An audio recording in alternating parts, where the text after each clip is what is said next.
The Dutch government has collapsed over a child benefits scandal that plunged thousands of families into financial turmoil. Veteran Prime Minister Mark Rutte announced he had handed his resignation to King Willem-Alexander after his four-party coalition was shamed just 2 months ahead of the country's next national election. At a news conference in The Hague, Mr. Rutte conceded his government had failed to protect its citizens after thousands of parents were wrongly hunted down and accused of defrauding the child welfare scheme over the past 7 years. He said, "The rule of law must protect the citizens against an almighty government, and that has gone horribly wrong here. Innocent people have been criminalized and their lives ruined," he added. A scathing parliamentary report in December found that thousands of families faced unprecedented injustice after they were accused of defrauding the state and told to repay the money or face their benefits frozen. The tax ministry has been accused of racial profiling after it admitted that 11,000 people were subjected to extra scrutiny because they had dual nationality.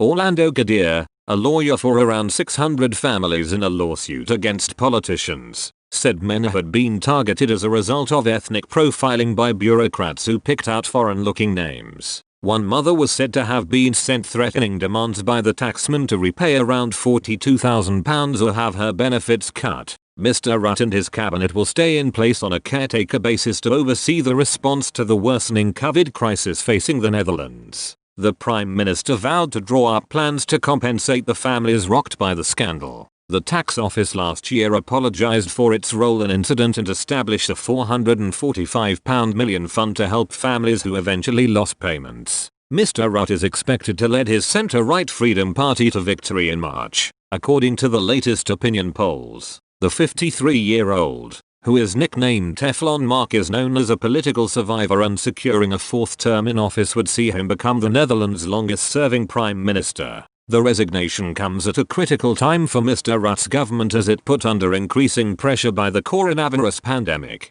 The Netherlands has gone into another lockdown and ministers are pondering over whether to enforce stricter measures. Eric Wiebes, Minister of Economic Affairs and Climate Policy, has resigned and will not be returning to the caretaker government for his part in the scandal. He was key in overseeing the childcare allowances, it was reported by local media. Opposition politician, Lodewijk Asscher, leader of the Labour Party, who was a social affairs minister in a previous government, yesterday resigned. He claimed knowledge of the tax authorities wrongly hunting down thousands of families. He said the failed system had made the government an enemy of its people.